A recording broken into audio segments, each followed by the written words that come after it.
What's going on, guys? Welcome back to License to View, a podcast on the internet where two best friends get together and talk about pop culture, nerdy things. It's been a hot minute.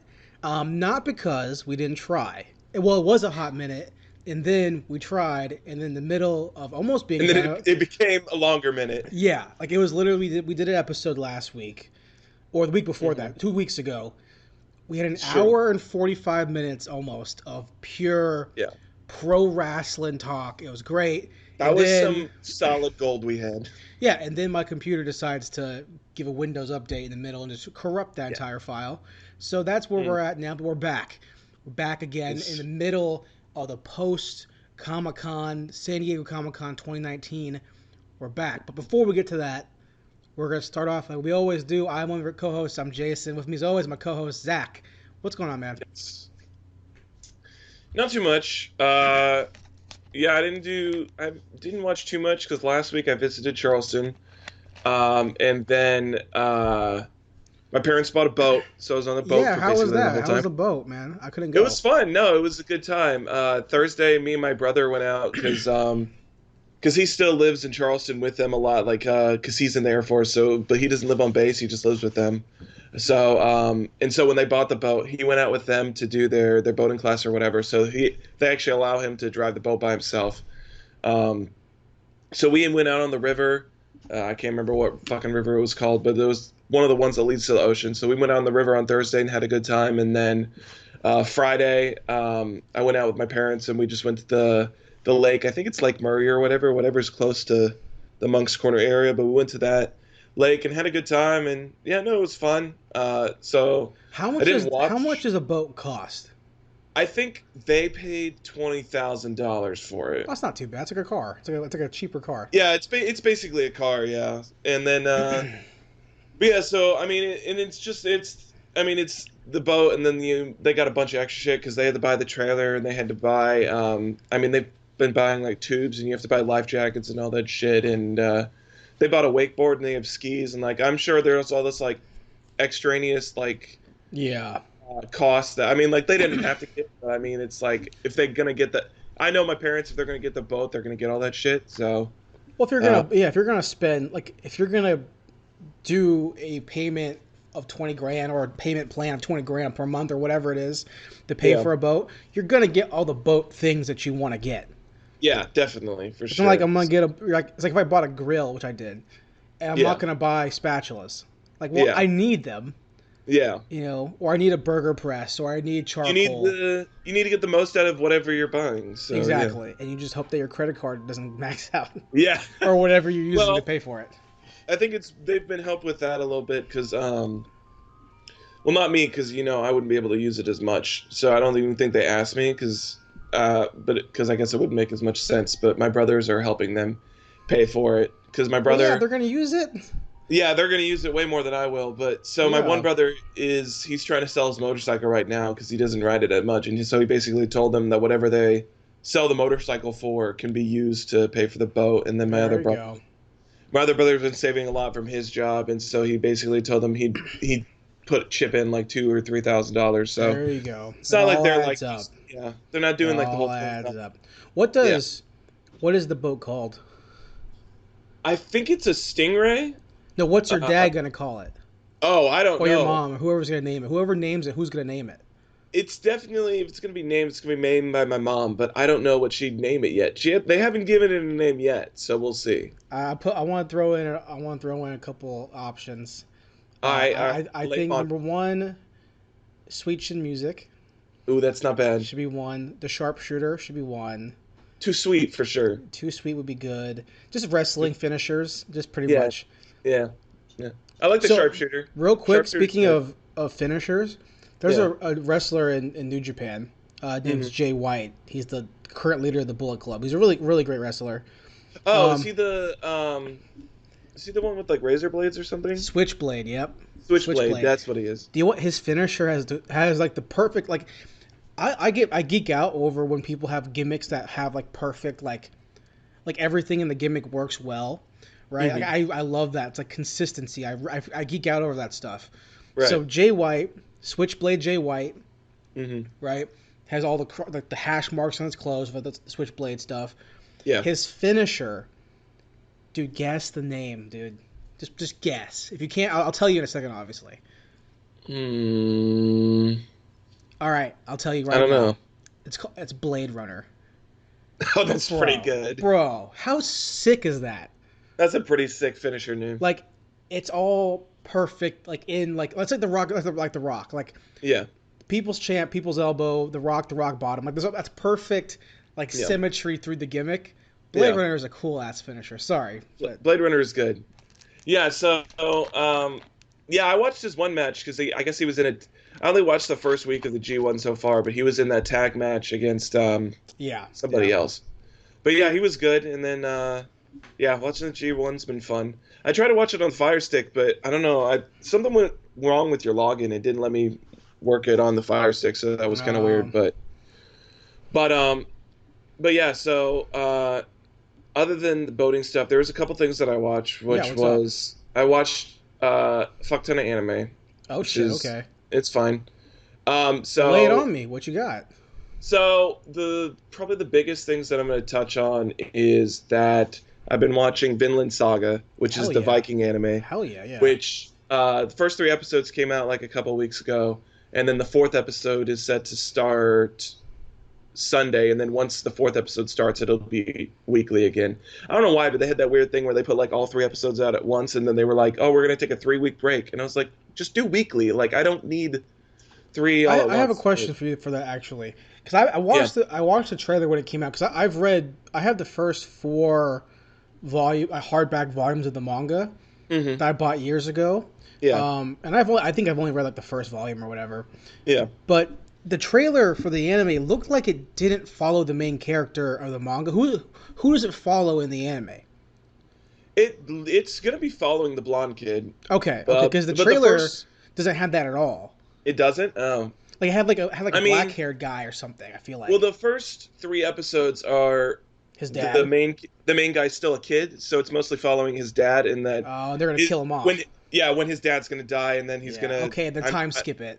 Yeah, and then they'll time skip it to when he's when he's an older person, I guess he like fights for his dad's honor or whatever, or some shit like that. So I'm not gonna. But I already know that like his dad's gonna die, but his dad's super cool, so that makes me sad. Right. Well, I think like, I could be wrong, but the basic premise of the story, and I haven't read the manga in so long. I haven't read the manga, so it's like this is all completely new to me. But I think that he's a kid, his dad dies, and he's forced to actually work for the guy who killed his dad.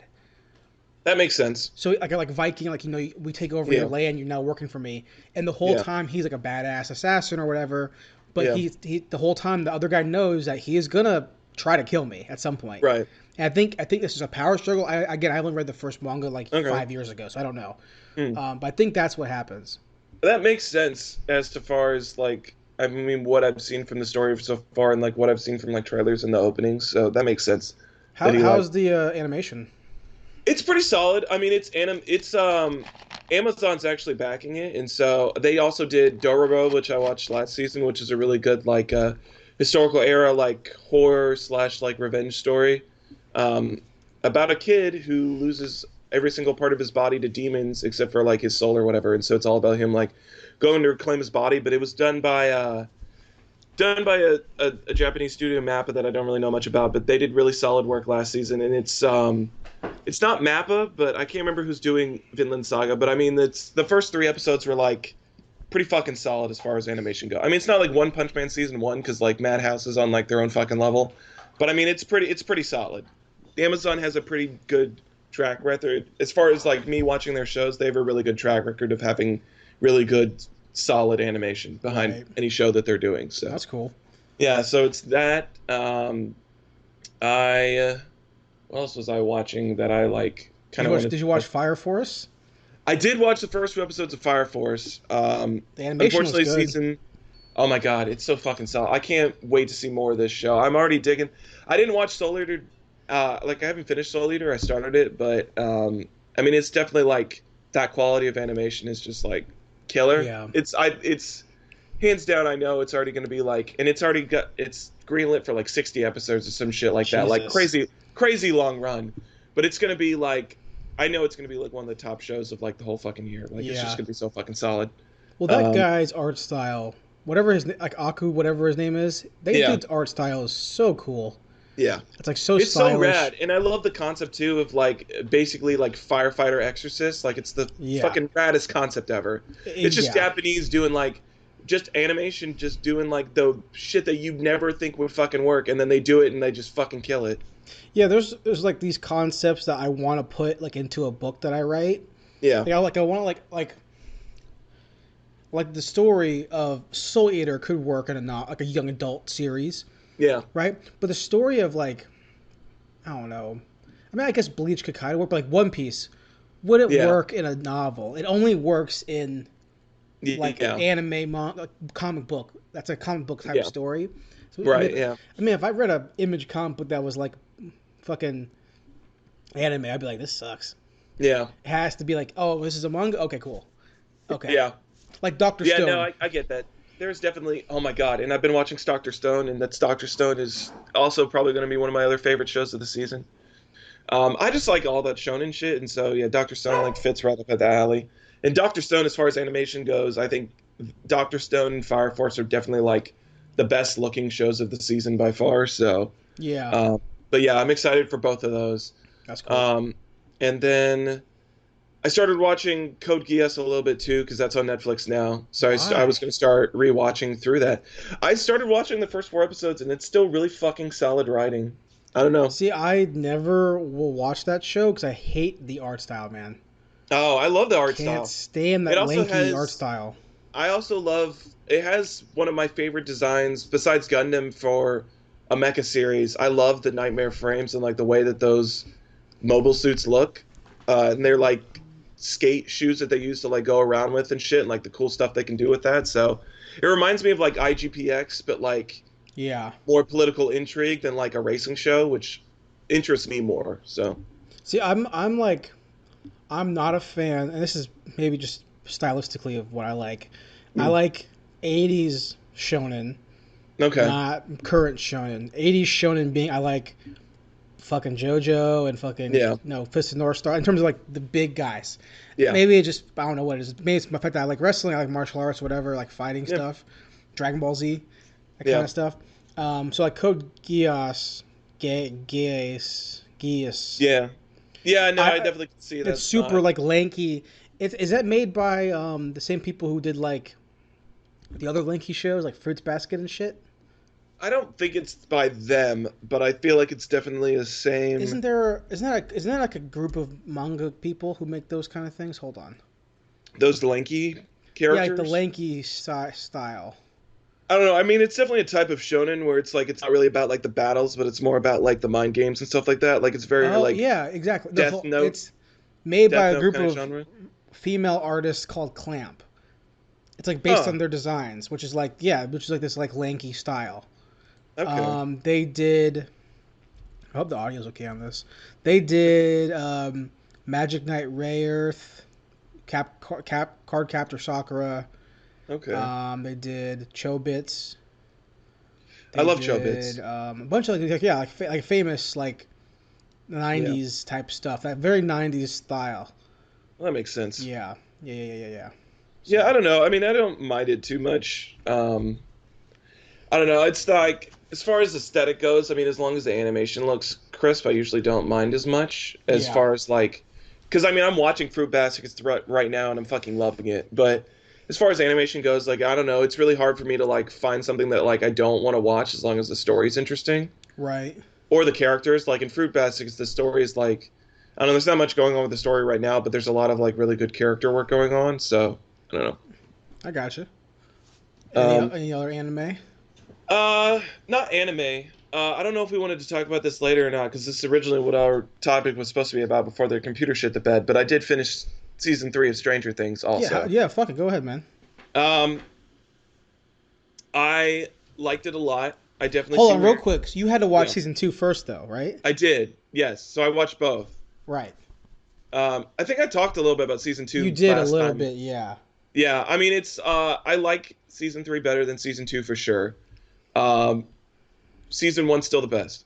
I still have the opinion that I don't think this needed 2 other seasons, but I knew it was going to because it's fucking bananas the way people fucking love the show. Yeah. So, as far as getting more content from the show, I think season 3 was a step in the right direction. Um, Spoilers for anybody who hasn't seen it, but I hate that they tried to fake me out with Hopper's death because he's not fucking dead. It's so obvious. It's so fucking stupid because So it's like, obvious. first of all, you didn't show him fucking exploding, and then the very last they talk about the American. Clearly, the Russians have him. They captured him because he didn't. Somehow, for some reason, he didn't fucking explode, which makes no fucking sense. Because you watch all the other Russians explode, but for some reason he didn't. What is your theory right now as to how he made it? I'm going to assume that the reason that he made it is because that thing shorted out and they had that electrical barrier, that they're going to say that somehow that barrier being up that stopped him from getting back with Joyce, somehow that protected him from like the backfire or some shit. Like, it's going to be some dumbass explanation like that. See, I have two theories. I think my first theory is more probable. Okay. When the military searches through the base, there's no Russians. Right. So yeah. there's I clearly noticed an that escape. as well. Yeah. There's an escape way. I think they take him with them after the force field goes down. Yeah. Whatever. So he's there. Maybe he's knocked out. Or whatever. They take him. Yeah. Because clearly they took the Demogorgon that they had with them. Yeah. Right. Or they had multiple ones. The Yeah. second theory that I think is less probable but could be thing is that the gate actually opens and he goes through the upside down. And maybe they take him out in Russia or wherever. I don't know. That's my second theory that could be probable but not likely. I definitely think the first way is way more likely because of everything that was happening with the gate. I don't find it plausible that he would be able to run over to the gate and get in it before it closes. So I don't know. Well, remember, so last episode we were trying to do before it crapped. Right. We were talking about Steve. Yes, we were. And I said in that podcast that no one's going to ever hear because it's broken, that he gets way better, but it doesn't get better for him. Yeah. So how do you feel about Steve's continued arc? I love everything that they've done since season 1 leading up to now. I love what they're doing with Steve, but I love his character. I hate his situation because since the beginning of season 2, Steve has deserved happiness, and they have refused to give it to him, and it makes me sad. Yeah, I completely agree. It makes me super sad. I like his relationship with Robin. I think Robin's a cool character. I like her. I was sad at first that they pulled the switcheroo with her. I understand why they did it, because everything has to have it at this point. Mm-hmm. But as far as them doing it, I think it was... I don't think it was... It didn't happen in a way that made me upset. I don't know. I wasn't too like heartbroken about it. I was just like, oh man, Steve's not gonna be happy. And I really felt like when she was talking to him in the beginning of the season about, I was like looking at you or whatever. Yeah. I didn't take it as though, hey, I'm actually looking at the girl that was interested in you. Like I didn't. Well, that context felt kind of forced. Yeah, the context felt kind of bad. Well, the context that they had it, in the very beginning of the season was basically like, oh, she was straight and she loved him and she had a crush on him. And it was like, and so when Steve had that misunderstanding, it's like, yeah, I had that fucking misunderstanding too, because there's no way she didn't even hint at all that she was like interested in girls. And also like and I don't care. I think it's fine. Yeah. But I think that it shows me that he has to get a win. Yeah. By the time this show's over. If he doesn't get a win in this last season, then like, what the fuck, dude? He deserves happiness. Way more than fucking Nancy and Jonathan deserve happiness. The fucking most bullshit characters in all of Stranger Things. I think those two characters were I could not stand those two characters. I could not. I didn't mind them in season 2. I fucking hated her whole storyline in season 3. The woe is me. And then Jonathan like calls her out on her bullshit and was like, you think the world's going to be handed to you on a silver platter and all this shit. And I was like, yeah, that's the messaging. Because she literally thinks that she just deserves everything because she's fucking Nancy. They just give her everything. And it made me so fucking mad. How forced was the Nancy's mom? What was the point of that whole point of that storyline? I don't get that. I don't get that weird like MILF storyline that she had with Billy, and then Billy so that she can be should have fucking just killed her, So that she can be a shit person. So when she gives advice to Nancy later, like I take now, like when Yeah. Savannah, my girlfriend and I were watching that part scene in the kitchen when her mom's telling Nancy like the advice, Oh. my girlfriend kept yelling at the screen, being like, you are gonna be a crap parent, a crap Yeah, you wife. wanted to cheat on your husband, So your what caring kind, husband, what kind of advice with are you gonna Billy. give, you piece of shit? Yeah, You yeah, know. no. How do you feel about the tone of the season? Because like the first season's very It's I very was Stephen King horror. yeah, it's like it. Yeah, Season yeah, 2 is like more well. Season 1's clearly a horror based, King based thing. yeah. 2 it's another. I almost would say like a Goonies type of vibe. I would say Goonies, except the more that I think about it, it's like in season 2, what did the kids really do? Like Yeah. the kids didn't really do much. I mean, Will had his whole thing, which also Will is the gets the award for saddest boy of the whole season because like what the fuck does he have to do now? But he destroyed Fort Byers and they forced him to grow up because his friends are fucking assholes. Yeah.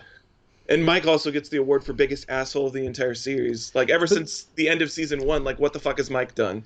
but season 3 is such a far like 1's horror, 2 is like coming of age kind of, but so is 3. But Sort three of. three is super like we're I would diving into say science almost. fiction. I would say 3 is more Goonies than season 2, just because at least you have like the kids teaming up with 11, so it's not like they're just like useless. At least they're like going around and like doing stuff with her. See, So that's I more of a take Goonies vibe than to me season 2. season 3 is Super 8. Okay, Like I could see there's the that. military, it's government, Yeah, it's all this stuff in there. Which one had obviously, but one had like spies killing random people in Hawkins and all that kind of stuff. yeah. How do you feel about 11 and Mike as like that storyline? I just don't care. Well, I mean, 11's fine. I like the character. I like what they're doing with her, and I like that her friendship with Max is having more of her being like a normal girl. I totally get that, and it's like, yeah, after 2 seasons of her just being like this weird fucking mutant girl who like doesn't know what the fuck's going on, Yeah. her actually having like a normal like girlfriend that she can like just go to like the mall and like do stuff with. I like that a lot. I liked everything with her hanging out, and I liked when she dumped Mike because Mike is a fucking bitch of a character, and I honestly fucking hated him this whole season. I liked the Lucas. Lucas was fine, but I don't know. Mike sucked, and then he just mistreats everybody, and then he still like kind of got what he wanted, except that they moved away. Thank God. Yeah, I don't like his face. Yeah, I just don't like his whole attitude. No offense, like, to, no offense to the actor. I just don't. Yeah. I know he can't change it. Just Yeah, his face and the hair bothers me.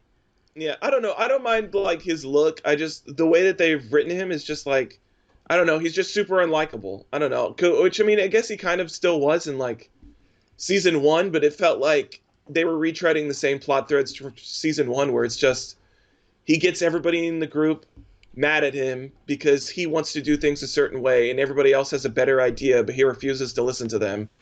And then they finally do things the smart way, and he's like, "Oh, I was wrong." And I was like, "Yeah, we fucking knew this 2 years ago, Well, and you just don't want to learn your fucking lesson."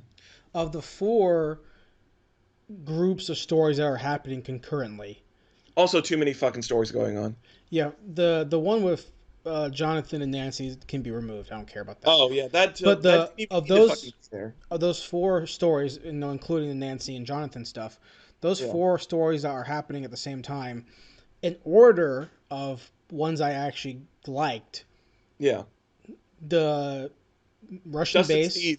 Russian Oh, base, that's the best. yeah, Dustin Steve is the best. That was some Ghostbusters ass like some like kid Ghostbusters level of Yeah. like sneaking around and like sci-fi shit. Yeah, I loved all that stuff. That was the best stuff, the best dynamic. Yeah, Number 2, it's Hopper Joyce. yeah, they I had a like good that the most storyline. because that's like a crime, like that's like a police like type Yeah. of story. And Mhm. then it's the rest of the group, 11 of them, and then it's Yeah. Jonathan and Nancy. Like Yeah. I think that for 11 being like the all main character, Yeah, Dustin, Steve, Robin, and then Lucas's sister yeah. were like But honestly, that's the I don't know. group. Lucas's sister was like the least needed part. I just didn't like Well, her character let me at all. ask you this: as two not black people, Hmm. when my girlfriend and I were watching the show, we kept thinking, man, they are diving into this 90s stereotype of a black child on a Oh, the TV show. sassy black girl. Yeah, Like that's a fucking Yeah. That's like all I'm surprised we Family didn't see Matters more or like whatever. fucking hit pieces about that, about how they're being racist with his sister or whatever. I don't know. Well, we got that from Hopper being toxic masculinity. That's true. I forgot about that. All that shit that blew up. How People terrible of a people character he is. forget that, I don't know, his kid's dead. Yeah. I mean, I get where he's coming from, dude. Like he lost his kid, or he lost his daughter when she was like 5 years old, and his wife died or left him like soon after that. Also, And so he's also, just like trying to rebuild the family that he a lost. book came out recently by Adam Christopher. He wrote the book Made to Kill. Oh, okay, yeah, No, Empire State, the science fiction noir guy, whatever. He wrote a Hopper book. he did. Oh, Yeah, okay. and it says in the novel, I didn't read the novel, I read the back of it, that Yeah. it's Hopper who's a homicide detective in New York Okay. City. He just gets back from Vietnam to Yeah. work homicide in New York City in the most Yeah. violent time of New York City, which is the 70s, most violent year. Watch the movie, Oscar Isaac, Jessica Chastain. And then his wife leaves him or they break up because his daughter dies, and now he has another daughter finally, and she's being a piece of shit kid. Well, she's being monopolized by some fucking piece of shit named Mike, who like So doesn't want let's- her to like ever hang out with anybody else. So let's not pretend like we can't give the old white guy a little bit of leniency for being a fucking dad. Also, he just wants to find love, dude. And Joyce, look, I love Bob. Bob was great. He's probably the best part of season 2. But Bob's dead, Joyce. And Move on. and Will and Jonathan, well, not Jonathan, but Will clearly from season 2 needs a father figure. Yeah. So, Yeah. yeah, I don't know. But you liked it overall? Yeah, I liked it overall. I honestly was like, I wanted it to end with season 3, but I'm fine with them doing season 4. But it's like we talked about last time, where it's like, I don't know, I was just super disappointed that it was the Demogorgon that showed up again. I want them to do like something different. Hold on, it's the Mind Flayer. I'm sorry, the Mind Flayer. Because the Demogorgon's the singular one, the big evil conniving thing is the Mind Flayer. And he sends out the Demogorgons or whatever. Yeah, well, the Demogorgon was what showed up in the Russian base, so I don't know. Yeah, in the base. I kind of don't want it to be the Mind Flayer again, but I don't know. How do you get bigger than a fucking Lovecraftian, like, ethereal god monster? I don't know. You just make it pure political / Yeah, I guess so. Military government, like, Cary Ellis comes back and he sicks the whole town of Hawkins against Hopper. Well, yeah. I mean, you have Hopper has to John McClane it through a Russian base. It's true. And then I want him to be barefoot and step on glass. Yeah, and then he just talk about yippee-ki-yay, motherfucker. He kills a Russian and he ties him to a chair, and then in blood he writes, "Now I have a machine gun, ho ho ho." That's what I want from Stranger Things season 4. That's what I do. I want him to strap a machine gun to his back with one bullet with some Christmas wrapping tape. Well, it was a handgun, but yeah. Was it a handgun? It was his handgun. Yeah. It's what true. else? So what else? Anything else you're checking out? I think. Oh, I watched The Lion King. It looked like shit. It was it was fine, but it was the same. It's the same problem I have with all the Disney live action remakes, which is I'm in the theater and I'm watching them, and I'm like, I would just rather be at home watching the animated version again. Yeah, exactly. I mean, the best part of it was Seth Rogen and Billy Eichner as Timon and Pumbaa were clearly the best part. Donald Glover was honestly boring. Beyonce Knowles was boring. Them having James Earl Jones was back as Mufasa was cool.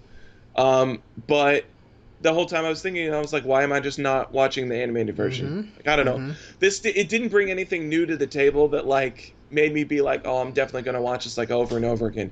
It made a fuck ton of money. So I mean, it's good for Disney. Like we've talked before, I see no point in watching an animated remake of an animated movie. Yeah. Aladdin's live action with live action people. I'll watch. That's fine. I'll watch it, I guess, because it's like a different thing. Yeah. Lion King just another animated movie. Yeah. That's all it is. It's the same thing. It's just more realistic looking animation. That's all it is. I heard it had dead eyes. Well, the problem is that like the problem that I have with it, in that I saw a lot of people complaining about beforehand, which I think is a legitimate concern, where it's like, I don't know, the whole point of like the animated thing is that you can have like be expressive and like have emotions and stuff like that. And the problem with this Lion King is that you're looking at these characters and they're they're basically going about it in like an animated like sense. But if you look at like real lions, like or you look at real lions or real birds or whatever like that, like they're not expressive creatures. Like birds don't smile, lions don't like have a Mm-hmm. like mischievous like look on their face or whatever. Like it's hard to tell like the only way you could get emotions from that was from the voice acting. And for the most part, Donald Glover was being Donald Glover, and he's very emotionless when he talks. To me, Right. everything I've seen from him, I haven't watched Atlanta or anything like that, but everything I've seen from him, he's just very like monotone and emotionless, and that's the same shit I heard in this Lion King movie. Right. So I don't know. It's hard to tell. Like Did it's they not like make? the animated it's not like the animated Lion King where it's like they're able to have like very expressive looks on their faces and stuff like that because they're trying to make it realistic as possible. And so it's just very like blank stares from a lion or from a warthog or whatever. Right. Honestly, Timon and Pumbaa were like probably the most animated and characteristic of like literally Timon and Pumbaa like character this whole movie. Like this movie Lion King was so boring and then you get to the part where they show up and it's like, "Oh, okay, this is like an enjoyable movie." That actually happens, and then they have to go back to the Pride Lands, and I was like, all right, well, we have to slog through this fucking bullshit. I would have rather have just watched Simba be with Timon and Pumbaa in like some like weird ass paradise. I would rather have watched like an hour and a half of that than like Right. all of the build up to like him being banished, and then that half an hour that he's just in the middle of nowhere, and then slog at the end. I don't know. I just rather watch the animated movie. It's just better. Did you watch Spider-Man? Did I talk about that the last time? I guess I hadn't watched it then. Yeah, I did watch Spider-Man. I called that shit, man. It's obvious that he was gonna Yeah. be gimmicking the Nick Oh Fury and no, shit. I was gonna be It's so upset if it obvious. wasn't. I was gonna be upset if it wasn't a gimmick because Mysterio is a great villain. So if Yeah. they'd made him a hero, I would have been super upset. I've been like, "What the fuck are you doing?" Yeah. I like the elemental shit. I like that it's his illusions are CGI. I like that that was his illusions. I thought that was really cool. Really cool. The holograms and AR and all that kind of shit. I liked all that stuff. I thought it was really really cool.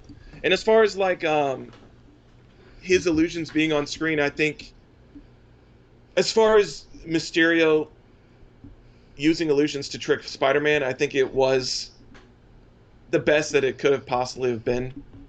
All of that shit, like especially his first like dream sequence against Spider-Man was like some of the most gorgeous fucking shit I've seen in like a long Yeah. ass time. It looked really fucking good. I liked the movie.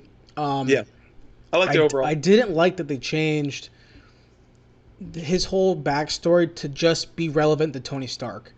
I didn't like that. I wish I that didn't he was like. still a magician. I hated that shit from Civil War and from Homecoming, which was there's no Uncle Ben. It's just Yeah. it's really stupid. I wish that Well, he obviously was he's a there because magician. Aunt May's by herself, but they're just like they don't acknowledge that Uncle Ben is even a presence, which is really Right. stupid. Like I said, I wish that Mysterio was still either a failing magician or something Yeah. who has to rob banks, not Yeah. a hologrammist who worked Yeah. for Stark Industries who They made this definitely took fancy thing. the Steve was it Steve Wozniak to the Steve Jobs type Yeah. of storyline. Yeah. I mean, it worked for what it was, and that's fine. Yeah. I didn't like that his suit was not a suit. I didn't mind it. I get why they did it. I I still get it. I it like just, I that get was I like this, lame. I like that they still had the bubble helmet of his like he had to have like the HUD or whatever, and so his Yeah. bubble helmet was like a HUD thing. I thought that was an interesting take on it. I would have preferred that he actually had his real suit for sure. Also, Um, hold on. hmm. Hold on. Okay. Hold on a Okay. second. All right. How did he fly on top of the roof and pat Spider-Man's back? What do you mean? The scene where Peter's up on top of the building or whatever after he like says he has to go do his trip or whatever, and then they're like all pissy at him, and then Mysterio flies up there and like consoles him on top of the roof of the building. I'm assuming that they just used a drone and that the drone was invisible. Does he not touch Peter's back on that? I thought they touch each other. Well, the suit's a real suit. He just didn't. He couldn't. He No, couldn't the fight in suit. it. The suit's not real. The suit's hologram. No, he has a real suit because they talk about like because in the when the fight's happening and all that stuff, they talk about the fact that like, because the one girl was like the costume designer, and he was like, you got to make sure my cape's ready and all Yeah, that stuff. So it was like I it's a know real that. suit. Then It's why just is impractical he? for him to like run around in. Does he just standing on top of on the top of the freaking projector thing? Maybe. That's inconsistencies. They should have talked about that. I don't know. I also didn't like that.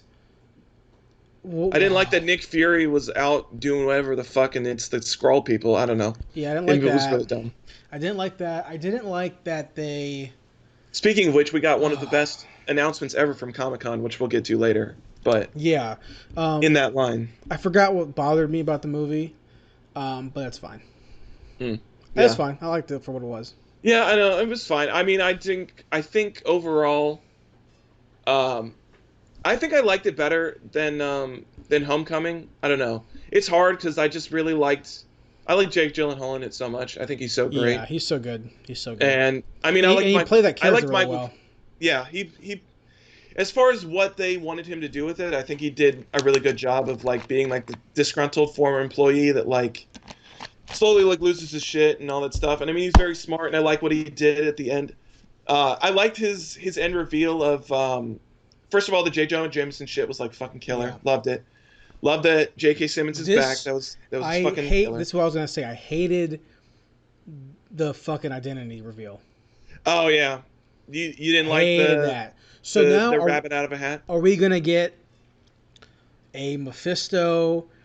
I don't know, dude. Make a new day. We're gonna. I wish it would have been more like a. Honestly, I still wish that it would have been more like if they were gonna do an identity reveal. I really wish it would have been more like a shit of a Civil War shit where it's like he voluntarily decides to give up his identity for some reason further down the line. Clearly, they're not gonna do like Well, I guess they could do Civil War 2 because they did in the comics, but I don't know what they would do it about. But I wish it would have been something more like that than it was like, oh, I'm Mysterio and it's Peter Parker Spider-Man, so I don't know. But when you're 16 and they're trying so hard to follow this Tony Stark storyline so far, it's boring.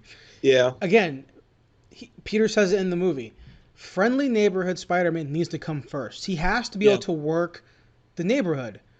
Yeah. That's why Daredevil succeeded. It's so weird because they have that in the movie the whole time, but the whole time they're also clearly pushing him to be like bigger than a friendly neighborhood Spider-Man. And that's terrible writing. His second movie had him globetrotting, so I don't know. It's terrible writing. It's bad. Yeah. It's not good for Spider-Man. Spider-Man's not supposed to be a globetrotting Parker Industries character. He's supposed to be New York City character. His worst character is when they're having him, especially in the comics, is when they're having him be more than just like a New York street level. The whole point of why people love Spidey is that he is not just a... He looks up for the little guy. Well, not even that, but he's a character who is relatable to people because he's always having that constant struggle of what I want to do versus what I should do. Yeah. Versus, no, I can't pay my bills. I can't pay. That's why Spider-Man PS4 works so well, because Spider-Man PS4, he's still broke. He's homeless. Yeah. He's like, he can't get it. He's 24 years old and can't figure it out. He's living out of his work, yeah. But he's working for free. That's why that character works so well, because he's always like doing the better thing versus what he could be making millions. He could be like Tony Stark. He doesn't have that problem anymore because apparently he has all of Tony Stark's fortune. And you take away his struggle by giving him a nano suit. Yeah. A machine that can just make a suit whenever you want. That's where's the hardship in that?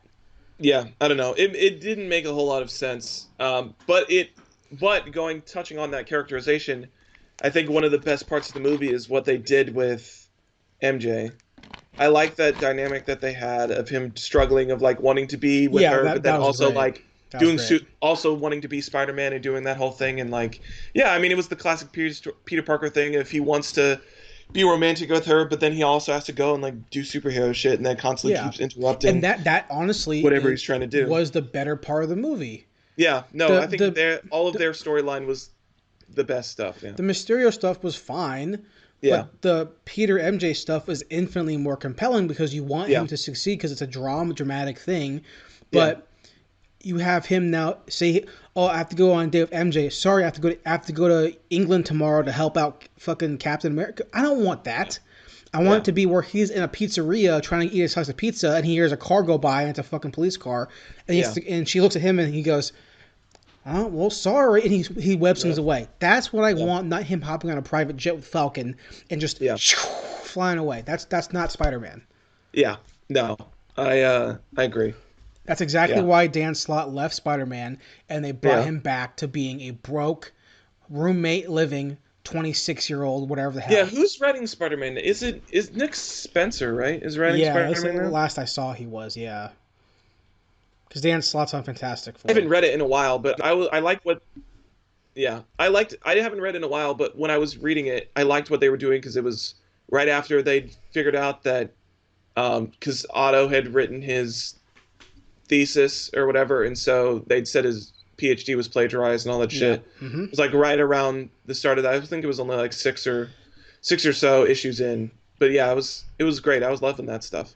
Was that the same one who made them? Yeah, he did, because they split off and Peter Parker and Spider-Man became two different people, which I did not like that at all. I don't know, that was weird. Yeah, that's a quick little small story. Yeah, it's like two or three issues. That's the way. I mean, obviously, there's no right way, but I think that's the best way that people like Spidey's when Spidey's struggling financially. That's what people relate to him. Dude, no one can relate to Tony Stark. Yeah. Nobody can relate to Batman. He was such a nothing character until Iron Man came out, and now he's like the most popular dude. But for the longest time, nobody gave a fuck about Iron Man. Right, because everybody can relate to Pete because he's like, I'm doing this superhero stuff on the side. I have girl problems. I have a lot of girl problems. I'm going to college and I can't afford college. I'm going here on student loans or scholarships. I'm missing class, and Doc Connors is like, "Petey, you're a genius, but you're missing class." And he's like, "Oh man, I have to go work part time for the Bugle. I'm missing my work there because I'm taking pictures of myself." I also hate that he's not working. He has no interest in photography at all, which makes me upset. Yeah, so I don't know. There's a lot of weird character changes. Why does it matter if he's gonna freaking get a private jet flown by Jon Favreau? Who cares? Yeah. Who cares? I don't know. Because now Aunt May doesn't even need a job because she'll date Happy and then they're rich. Well, also, Aunt May like freaking knows his secret identity, which kind of sucks. I mean, it's like that. It's been like that in the comics forever, but I like when he's like trying to like help her out, bro. What made me the most mad in this movie, I audibly sighed, was when they bring him to the base at the very beginning, and then Nick Fury's like, "Take his mask off. Everyone knows who you are." That's terrible writing. Yeah. That's terrible writing. Also, stop having him take his mask off in the middle of fights. That's dumb. No superhero would do that. Batman's not taking the cowl off after every fight because he can breathe more. That's stupid. I get it. You want to see Tom Holland's face? It's less CG. I understand it. It's not right. It's not right writing. It's not smart writing. Yeah. So. No, I agree. No, it doesn't make any sense that they keep doing that. It's very strange. Golly, man. It's not hard. It's not hard to make Spider-Man right. Yeah. Tobey Maguire did it. He wore the mask the whole time. Tobey Maguire did great, and he didn't even have expressive eyes. No, you saw his mouth move under the cloth. Yeah. Like when he talks to Kirsten Dunst on the rooftop after he saves her. Whew. She's like, "Who are you?" And he's like, "I'm Spider-Man." And you see his mouth like move under the flaps. Spider-Man. So, all right, that's far from. But home. Yeah, far from home. Other than that, not too much. Game-wise, I've been playing Apex Legends. I started getting into that. Okay. So I'm a terrible piece of garbage, so it's fine. Hey, it happens, right? Yeah. But, other than that, not too much going on. Sweet. Played a little bit more Judgment. Still haven't fun with that. Oh, yeah. So. I haven't touched that since, man. Yeah. I am still not far as you, I think. I only just got past, like, the first... I guess like the first big boss battle or whatever. Like, I don't know. I'm still not that far in. Right. But it's fun. I'm enjoying it. So we'll see. Cool. So what have you been up to, man? Not much. A lot of wrestling. Yeah. Last night was the Monday Night Raw reunion special episode of Raw. I saw a little bit of that, yeah. AKA it was USA Network needed a spike in ratings, so they thought this would do it, and it didn't do it. Because they had Stone Cold hosting it, right, or whatever. No, he didn't host it. He just came out at the very end and gave like a speech. He was like drunk. It was not good. It It wasn't. was not good. It was not. It was a terrible episode. Yeah. Terrible. They What had. happened? So I'll run down the big flaws. Okay. Beginning of the show, John Cena came out, which is fine. Mhm. He talks. He's John Cena. He's great. Yeah. The Usos come out. Okay. They have a rap battle. Are they still heels now? The Usos. I mean, they're super over. They're super babyface. They are now. Okay. Yeah, Because super the last babyface. time I was watching, their tag had switched to being heels against. Nah, they're super heel. They're super Whatever. babyface right now. Okay. They have a little a terrible rap battle. They call out their dad, who's Rikishi. Okay. So Rikishi comes out, looks nothing like Rikishi's supposed to look. They're going to do the Rikishi dance from the 90s. You remember that? They don't do it because they're cut off by the current heel tag team champions, which is the Revival. They come out with another legend, Devon Dudley. Okay. No Bubba, just the black guy.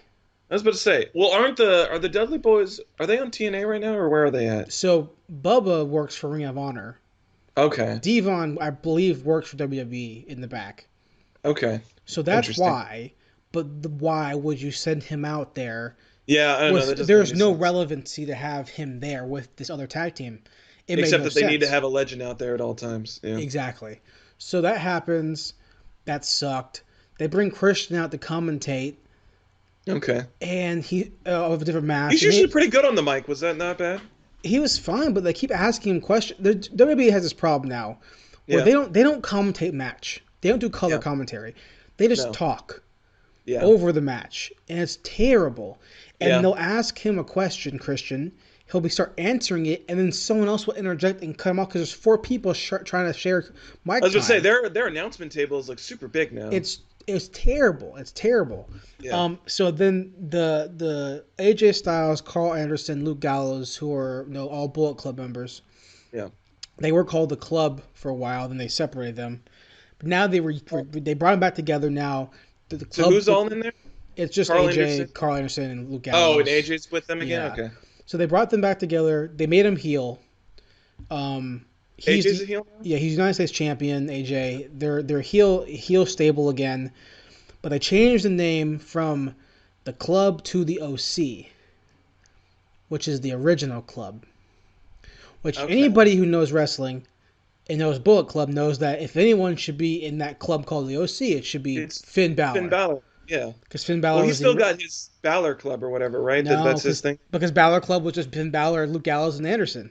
Oh, what is Finn Balor even doing? He was Intercontinental Champion. He just lost to Shinsuke Nakamura. So Shinsuke is the IC champion, which is fine. Yeah. Finn Balor's just wasting away on the roster, just mid-card, which is terrible. He's like 36. It's like all these people, dude. It's like AJ Styles should not be in the United States Championship. Like, I don't know. He's a heavyweight.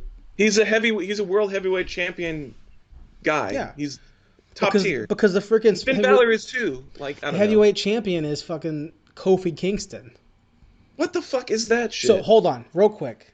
Extreme Rules happen. Hold on. I haven't listened to Ben's podcast yet. I don't know if they did one this week yet, but he'd watched Extreme Rules and he said he enjoyed it quite a bit. He's wrong because Seth Rollins was the Universal Champion.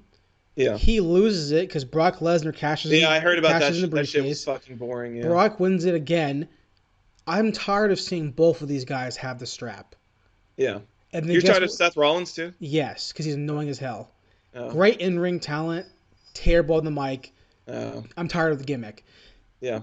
And he wins like a 6-man rumble, whatever, like a week later or whatever, or Monday, for another shot at the belt at what SummerSlam. The fuck, dude?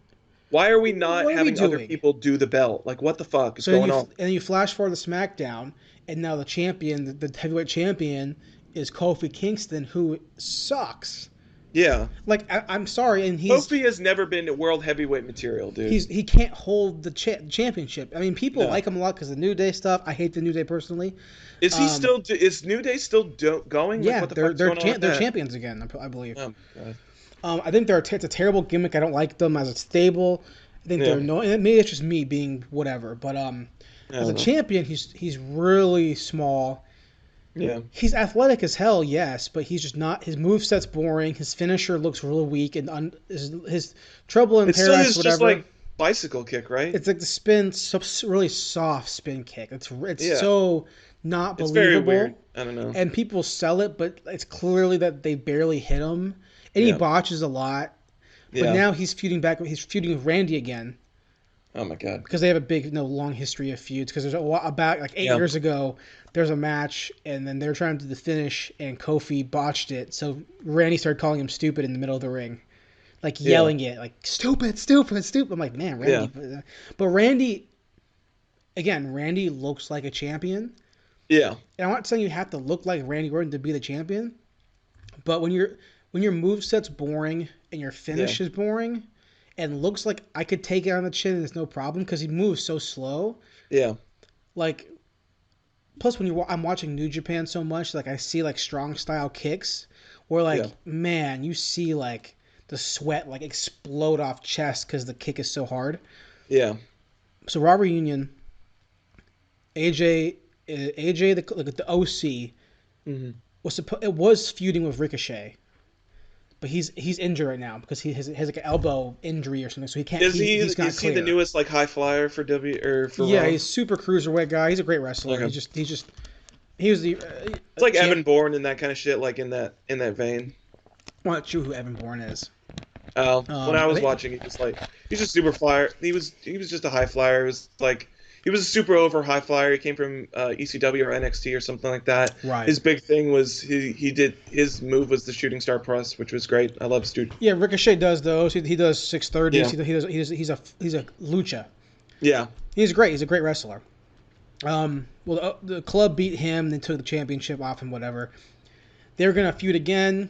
He wasn't cleared to participate on Monday night, whatever. Okay. So they swap him out with Seth Rollins. Seth Rollins is out twice now. He's out earlier in the show. He comes back out for this for no reason. Gosh. They're talking trash. DX comes out. Shawn Michaels and Triple H come out. Of course. And then the rest of DX comes out. No, Road Dogg or whatever. And then they bring out and then they bring out NWO. So like Hulk Hogan and all them? Not just the originals. So just Nash, just the outsiders, just Nash and Scott Hall. Even though Road Dogg calls him AKA Razor Ramon, which is not the outsiders. Not when he's NWO, yeah. That's not that. That's Scott Hall, which is a kayfabe thing. I understand that. Yeah. And then I'm looking and going like, why would you have Seth Rollins be with DX or NWO? Yeah. They're first off, NWO in like the outsiders in the Wolfpack, whatever. That's like the opposite of what DX is.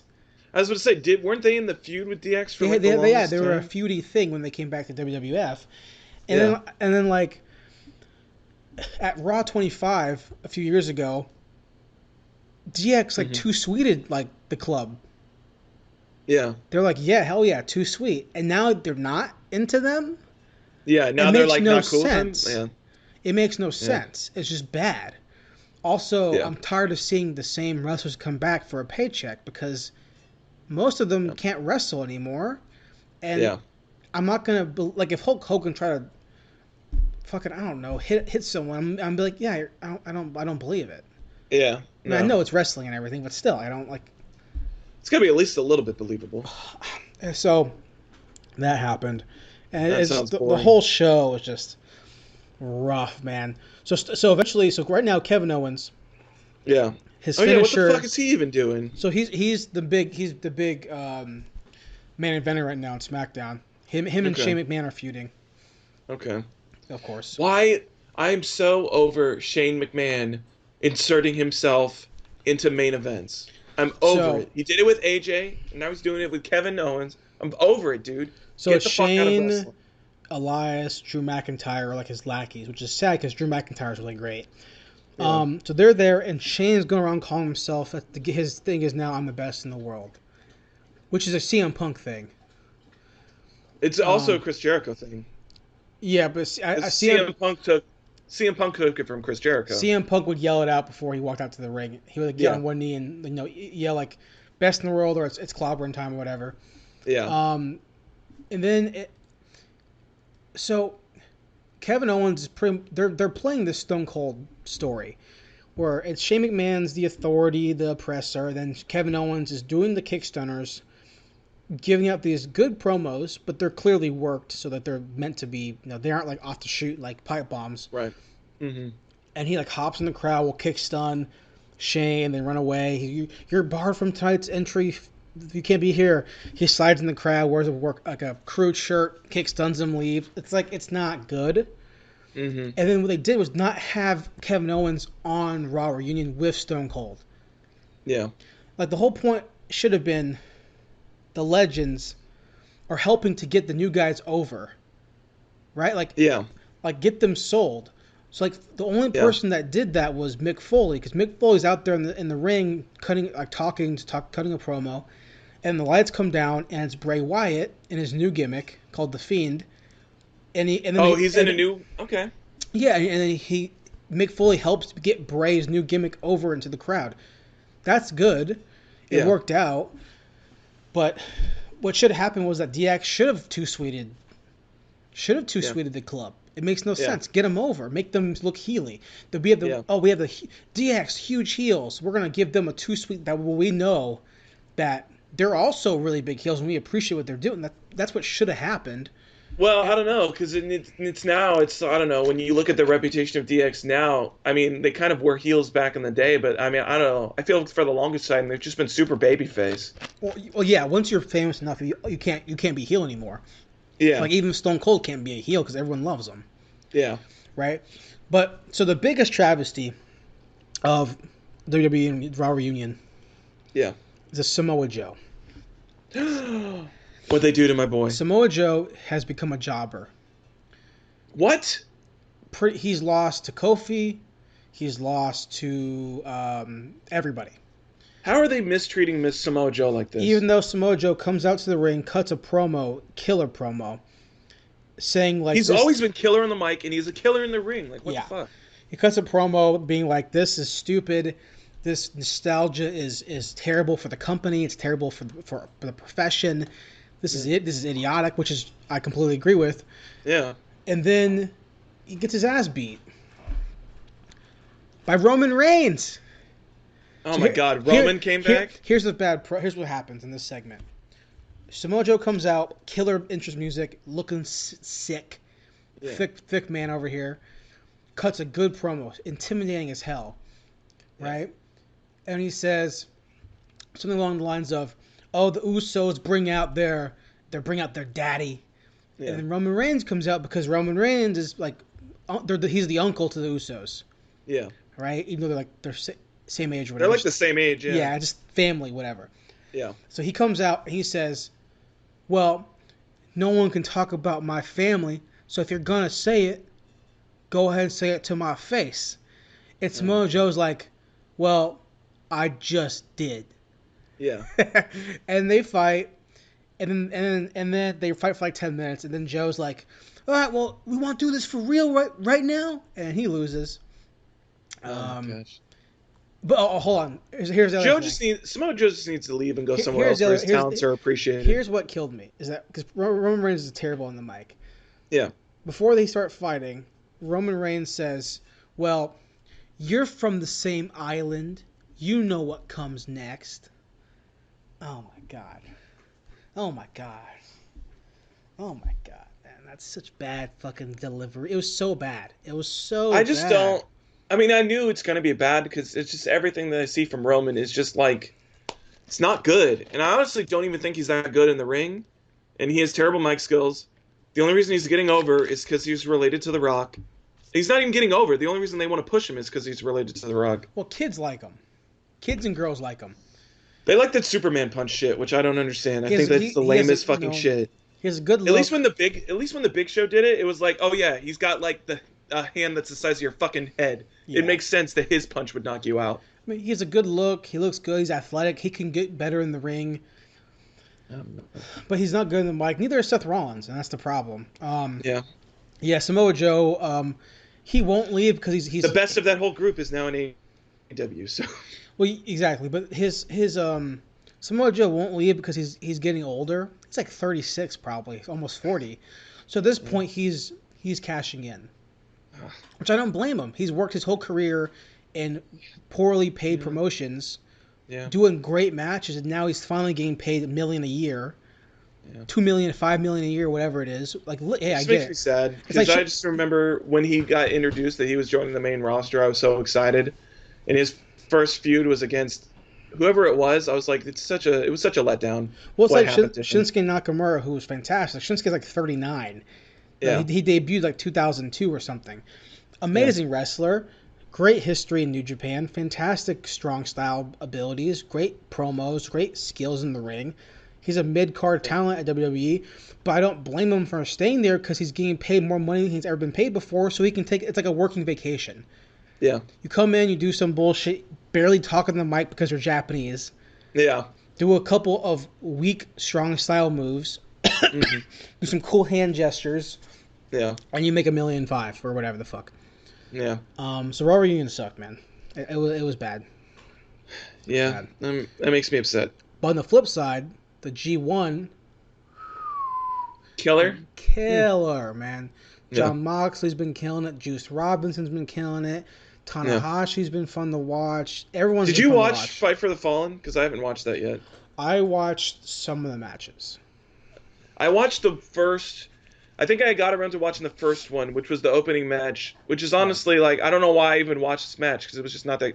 Oh, because it was on YouTube, so that's why I could watch it. But it was the Sonny, whatever, versus the Librarian, and I was like, I don't know. I mean, this is like still like a bottom card match, but I mean, it was enjoyable for the most part. I don't know. I watched the Bucks match. I watched the Kenny match. It was really good. Yeah. I watched the Shawn Spears 6-man tag match. That was fine. Yeah, that was against Darby Allin and what was it? There's Joey Janela, Darby Allin. Joey Janela. Somebody else. I can't remember. Sammy Guevara. Oh God, what's his name? The other. They had MJF. Jimmy Havoc. MJF. Jimmy Havoc. That's what it was. Yeah, they had MJF and that was a fine match. I like Shawn Spears a lot. He's a great heel right now. I like what they're doing with him a lot. But other than that, I wasn't super impressed with the show. I mean, and obviously speaking about wrestling in wrestling news, they made an announcement yesterday that the show's coming to TNT October 2nd. Yes. My big concern, and I wrote about this in my wrestling blog, is that the roster's not deep enough of stars. Yeah. And they're doing a good job of trying to cultivate them. Like they're pushing Hangman Page a lot, which is good because he's a great wrestler. Yeah. But they need more. They need to start pushing more talent. Because there's the top talent we know. Yeah. And we know they're friends. So in terms outside of kayfabe, if they like Dustin and Cody versus Young Bucks makes no sense to me because they're buddies. Yeah. And they even said like, no, it was a match, blah blah blah blah. Nah, I don't. It's not. Kayfabe has to matter to an extent.